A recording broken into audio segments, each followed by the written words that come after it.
সৰ্বপ্ৰথমে সমূহ অসমবাসী তথা শিৱসাগৰবাসী ৰাইজক মই আগন্তুক এই ভোগালী বিহুৰ আন্তৰিক শুভেচ্ছা জ্ঞাপন কৰিছোঁ।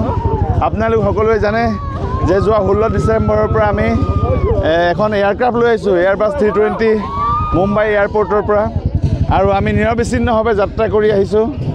আহি আজি এই 11 তাৰিখ বৃহস্পতিবাৰ আমাৰ নিজৰ গৃহ জিলাত আজি আমি পদাৰ্পণ কৰিবলৈ সক্ষম হৈছোঁ আপোনালোকৰ আশীৰ্বাদত, সমগ্ৰ অসমবাসীৰ আশীৰ্বাদত, আৰু বহুত মনটো ভাল লাগিছে।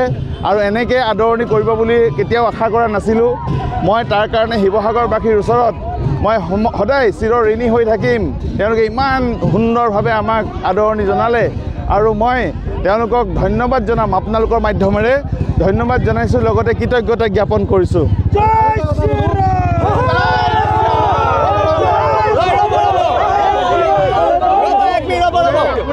বহিৰাজ্যৰ মানুহটো আহিবই, কিন্তু স্থানীয় আপুনি গৃহ জিলাখনৰ লোকসকলৰ কাৰণে কেনেদৰে সজাব ৰেষ্টুৰেণ্টখন?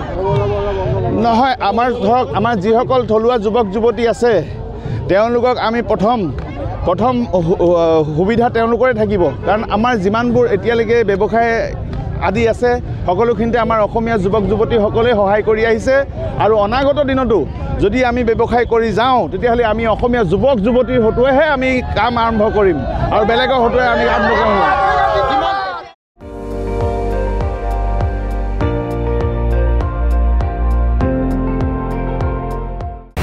আপুনি চাই আছে ND24, সৰ্বশ্ৰেষ্ঠ নহয় সৰ্বোত্তমৰ দৌৰত।